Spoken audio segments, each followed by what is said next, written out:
దేవుని ప్రజలమైన మనము, ఆయన పేరు పెట్టబడిన మనము తగ్గించుకుని ప్రార్థన చేస్తే దేవుడు నిశ్చయంగా కార్యం జరిగిస్తాడు, ఒక నూతన ప్రారంభిస్తాడన్న ఆశతో ఈ రిపెంట్ కాన్ఫరెన్స్ ఆర్గనైజ్ చేయబడింది.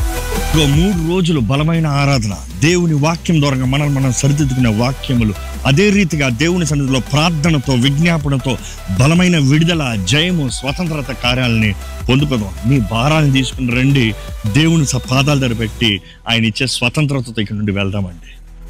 ఈ స్థలాన్ని ఇప్పటికే ఎంతో ఆశతో, ఎదురు చూపుతో సిద్ధపరుస్తున్నామండి. ప్రార్థనతో దేవుడు కార్యం జరిగించాలని ఎంతో ఎదురు చూపుతూ ఉన్నాము. మీరు కూడా ఎదురు చూపుతారండి.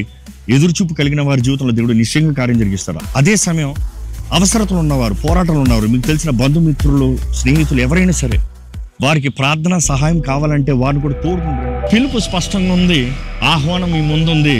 ఇదిగో ఇదే సమయం. వాక్యం తెలియజేస్తున్న రీతిగా ఇదే అనుకూల సమయము, నేడే రక్షణ దినము. ఇదిగో రాజు పిలుస్తున్నాడు. స్పందిస్తారో చూడండి.